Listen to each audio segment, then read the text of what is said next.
अस्सलाम वालेकुम नाजरीन, चलिए आगाज करते हैं इस खूबसूरत वाक़ये का। अल्लाह का करिश्मा। इब्ने अकील रहमतुल्लाह अलैह अपना वाक़या लिखते हैं कि मैं बहुत ही ज़्यादा गरीब आदमी था।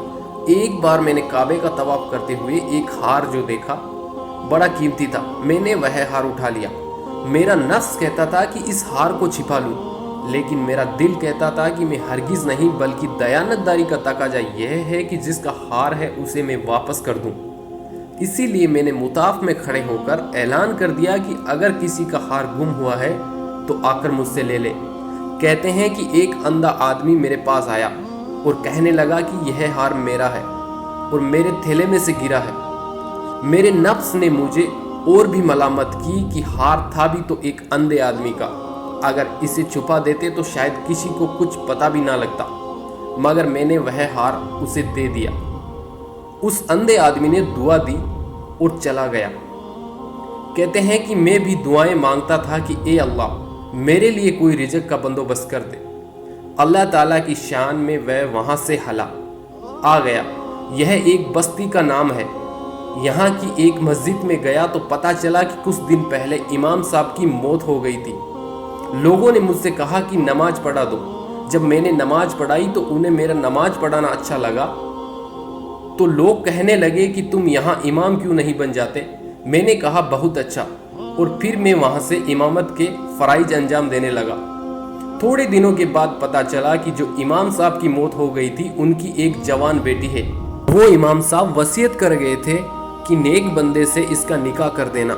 लोगों ने मुझसे कहा जी हाँ, आप चाहें तो हम यतीम बच्ची का आपसे निकाह कर देते हैं। मैंने कहा जी बहुत अच्छा।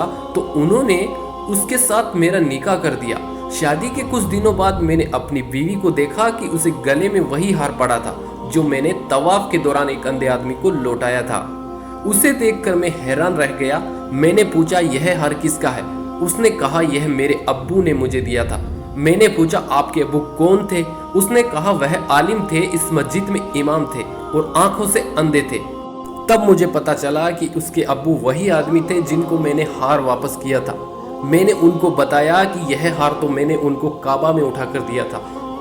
वह कहने लगी कि आपकी भी दुआ कबूल हो गई और मेरे अब्बू की दुआ भी कबूल हो गई। मैंने कहा यह कैसे हुआ? उसने कहा कि आपकी दुआ तो इस तरह कबूल हुई कि अल्लाह ताला ने आपको घर भी दिया, घरवाली भी दी और रिज़्क भी दिया।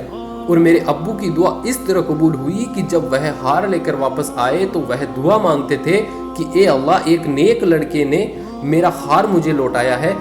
ए अल्लाह, ऐसा ही नेक कोई लड़का मेरी बेटी के लिए शौहर के तौर पर अता फरमा दे। तो अल्लाह ताला ने मेरे बाप की दुआ भी कबूल कर ली और आपको मेरा खाविंद बना दिया। तो दोस्तों, मुखलिस बंदे का काम अल्लाह ताला कभी रुकने नहीं देते, अटकने नहीं देते, बल्कि अल्लाह ताला उसकी किस्ती को हमेशा किनारे लगा दिया करते हैं। दोस्तों, आपको ये वाक़या कैसा लगा प्लीज़ कमेंट सेक्शन में ज़रूर बताना, और ऐसे ही और वीडियो देखने के लिए प्लीज़ चैनल को सब्सक्राइब ज़रूर कर लेना। अल्लाह हाफिज।